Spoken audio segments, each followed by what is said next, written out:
There we go. Oh, that's a Yeah, now on terrible record, start. be careful. That is what you a say. terrible. It sounds like I'm in an airport. Mine was much better. All right. Right. For the benefit of the tape, we've only started recording now after lots of serious discussion. Serious discussion about I think we can all say it was serious discussion about Pesach. Yes. Yeah. Let's leave it at that. Okay. But seriously, hope Pesach was good. Jeremy, hope Pesach was lovely in Hendon, or wherever you were. Yeah, I was in Hendon. It was very nice, thanks. Very nice. Okay, fantastic. So you still got your tan from pre-Pesach or on That's Pesach? from pre-Pesach skiing. Pre-Pesach skiing, as one does, as the Jews did when they left Egypt, traversing the mountain. There's a brilliant skit if you ever get to search it. There's a company called J Sketch. If you ever seen them, my brother likes them and sends me their things. It's a mock-up of what they call the first ever Pesach program. It's very clever. If I can find it, I'll put it on the group. And it's basically as if you've got Moshe as the guide, or Aaron maybe, and they're asking him all about what this program looks like, where they're going as they leave Egypt, kind of thing. And it's just very, very funny. Where's the dessert? Where's the kiddush? Where's the shul? Only 1 million. There's another one around the golden calf with a bit of a kiddush. Anyway, it's very, very well done. Okay, can you see me? Yes. You see me? Yes, okay. I think you're sharing the screen with me on it as well as the last person that spoke, maybe. Yeah. So. Really? Oh, I know what I have to do. Sorry, yeah, I know what I have to do. I have to spotlight myself. What's happening now? It's all gone pear-shaped. Spotlight, right. Can you see me? Yes. Yeah. Right. Can you see both me and screen? Yes. Yeah, but you've now twice. taken my spot. Yeah. Is that okay? No. Well, it is, except it's sort of hiding a bit of the text. Oh, yes, I can move myself. Don't you worry about that. You can see me now? Yeah. That's the top left of the text, but okay. I see you in stereo. Well, I'm going to do that. That's better, right? Okay. Yeah, okay. For those who are listening to the recording and wondering why the shir is only 15 minutes. Okay, let's go. I actually struggled to remember exactly where we finished. Did we start? I think we started learning the topic of learning Torah, didn't we? I remember the fill-in was the last thing. Oh, we missed Fill-in one. Didn't watch it. Sorry. Sorry, you're right. Fill-in was that? Yes, thank you. Okay, so we're up to learning Torah. Thank you. Okay, let's go. So the Marsha on Brachas, it's a beautiful source, actually says, HaTorah hu mozon hanefesh, v'lechem hu mozon haguf. You heard that phrase before? Torah is the food for the body, and bread is the food. Excuse me. Let's do that again. Torah is the food for the soul, and bread is the food for the body. Yep. Yeah.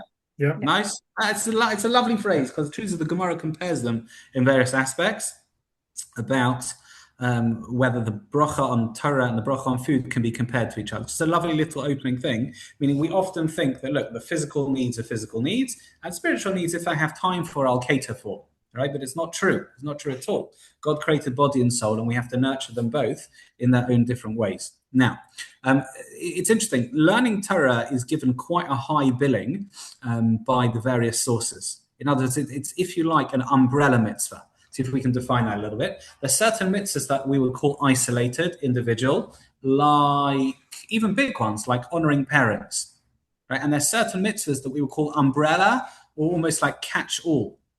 Anyone name any mitzvahs that are bigger than the individual commandment?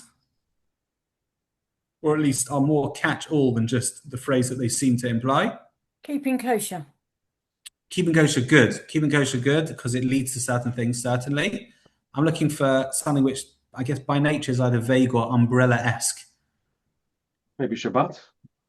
Okay, Shabbat, good. Shabbat's supposed to be a centerpiece and also umbrella-esque, good. Okay, good. What else? Literally umbrella-like, I suppose, would be a sukkah. Yeah, that's true. Yeah, very good. Although one is not great at keeping it rain, but I hear. Good. I'm thinking something like V'ahavta recha kamocha. There's love your neighbor as yourself, right? That is quite umbrella-esque in as much as it contains and absorbs quite a few other mitzvahs. Mm-hmm. You know what I mean? Yeah.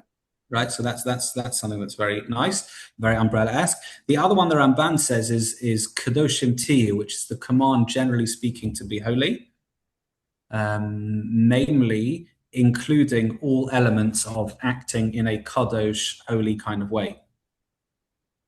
So that would be holding back from certain indulgence in the physical world, to a certain extent, not like in a nun-like way, but anything that you do in order to up your kedusha level is that. So it is included in that. So learning Torah is another one of those because it's a little bit all-encompassing.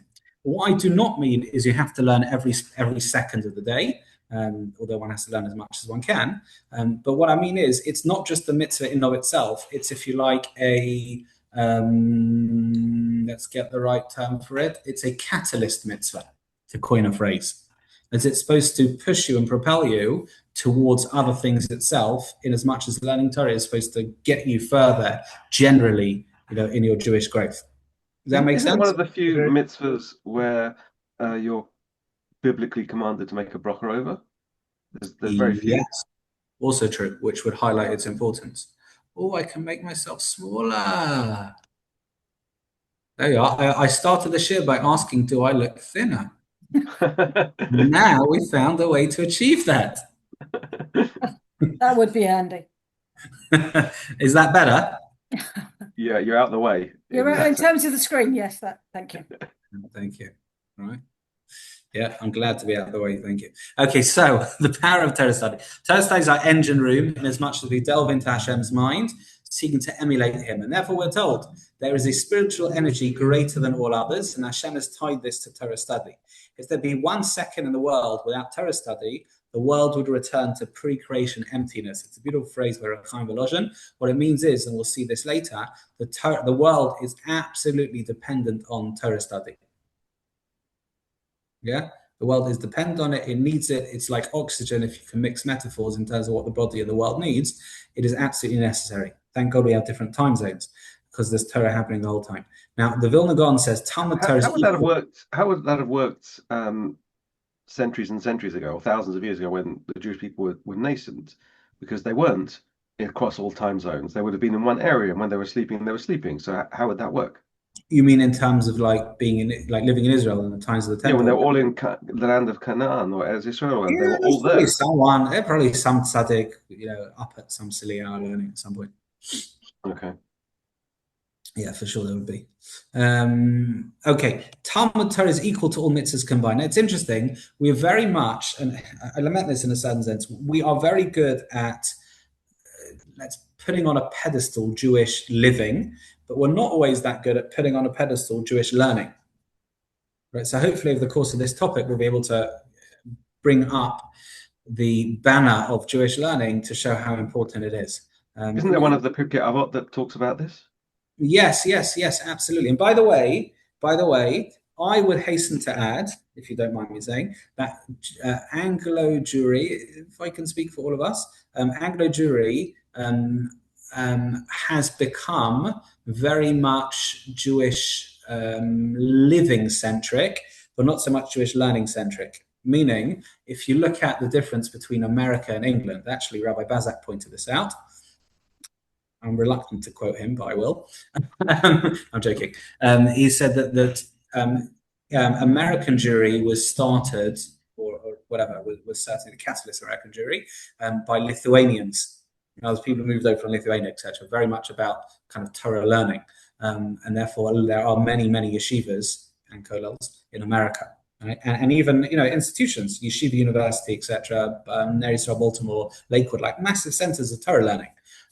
English, generally speaking, was started by German Jewry, right? In other words, the Rav Hirsch, etc. They were very much influenced in that regard, and they were much more about community than about Talmud Torah in and of itself. And therefore we have a great emphasis on community, but generally speaking, slightly lesser emphasis on learning for learning's sake. Now, don't get me wrong, we definitely value Jewish education. We definitely value Jewish schools, but it is much more de rigueur to, let's say, go to a shul and for services than go to a shir, right? Am I correct in that in saying that? Yeah. Yeah, so Yeah. it's interesting. Whereas I think we lose out. In fact, if I would say had my way, but I tried to do this in Stanmore actually, which is to change the focus from davening towards learning. In other words, for people to step out of davening for a share, or even to come for a share, kiddush, and then musaf, I felt it gives more Jewish access, and by the way, equal in terms of gender, right, men and women. Much more learning is often, I felt, more accessible than prayer. I think Do you know what I mean? that's very interesting, and probably it is for many people, particularly if it's English and Hebrew and text you can read and digest and learn. But there is definitely a view that if people are there for shul, they should be in shul. But if you can get people into the community and engaged in something else that keeps them engaged in Jewishness, then that's probably a really good thing. If it's people who otherwise would not be in shul.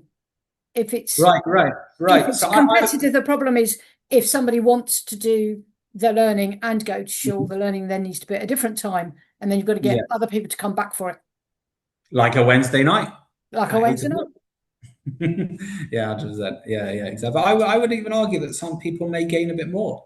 And what the fascinating thing about learning is, and again, we're going to talk about it all being all encompassing and how it affects a person, is there's actually no set formula. And as you think of davening, was a very set formula in terms of the fixed elements of prayer. Right, you've got your 3 times a day, you've got your inshore, you've got your text, etc. Learning doesn't have that same level of being fixed. Okay. Yeah. So anyway, there you are. Okay.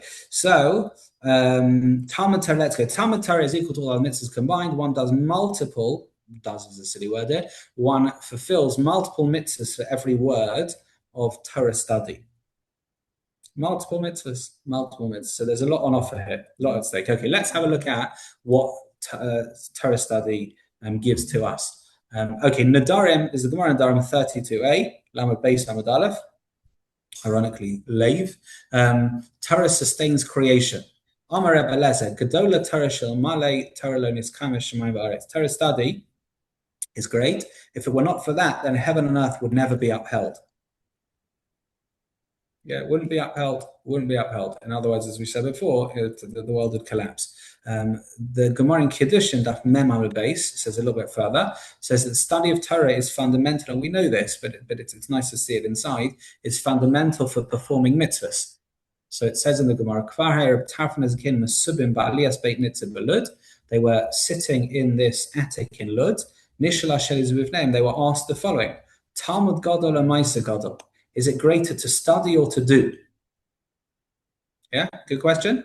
Nana Reb Tarfon so Reb Tarfon got up and said, Maisa Gadol, which means actions are greater. Nana Rebbe Kiva responded and said, Talmud Gadol, actually learning is greater. Nanu Kulam, they all got up in unison and said, Talmud Gadol, learning is greater, Shemevi Lidei Maisa, because learning brings a person to action. Right now, Isn't why that is it contradictory? Like they're saying the whole purpose of learning is so that you'll do the mitzvahs. But yes, that means the mitzvahs have got to be more important. Oh, so Tosfos and Bnei Yeshua comment on this Gemara, dealing with that question. But I think that is unpacked by understanding why is it that learning causes, facilitates, is a springboard. That's what I was looking for before that word, is a springboard for action. Well, I would have thought that Nasev and Ishma teaches us at the very least that learning is required in order to fulfill the mitzvah. So it's got to be at least, I was going to say. Okay, good. In other words, there's a pragmatic element. When I learn it, I can't know about Shabbat without learning about Shabbat.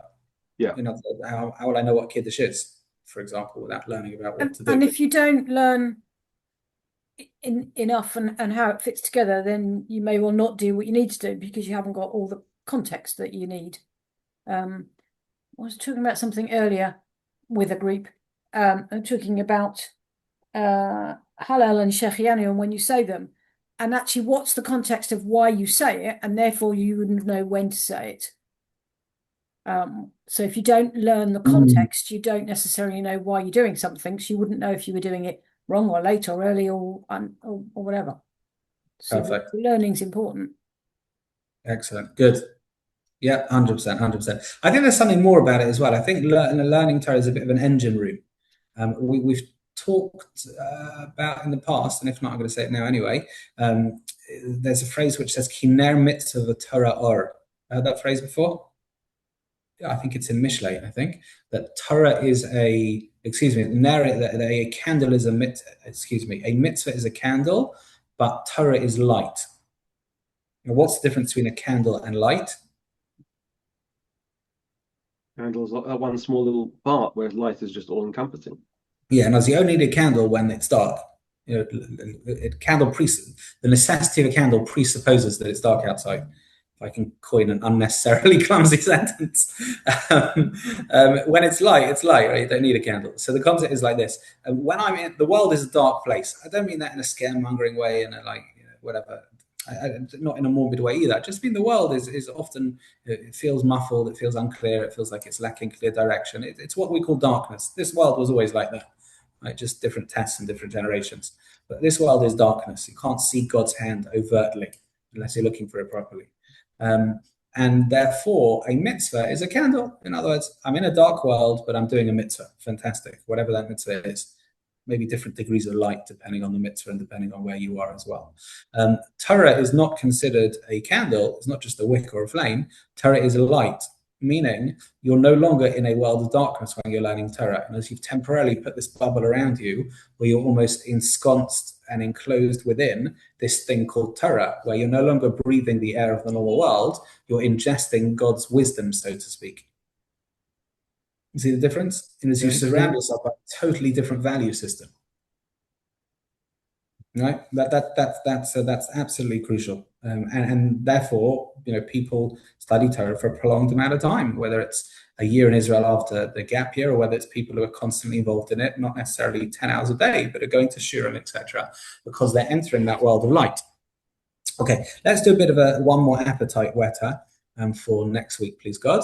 And it's as follows. Torah is the root of divine blessing and providence. Such a beautiful source, this Derech Hashem the Ramchal. We'll start it now, but he says, Talmud Torah inin muchrach b'shezulaso yefshal egila maisa. So this is the bit we said above. Talmud Torah is crucial to action because if you don't learn, you can't act. Right? But he says, Amnam, however, zulas kolzer, what have I done? Apart from this, no, don't mean that. Apart from this, learning Torah performs a tremendous thing for our general perfection. And that, please God, we're going to have to see next week. But that at least whets our appetite a little bit. Okay? Okay. Cool. Oh, Yeah. where's everyone gone? Oh, there we are. Sorry, no, I just lost my screen or something. Okay, very good, everyone.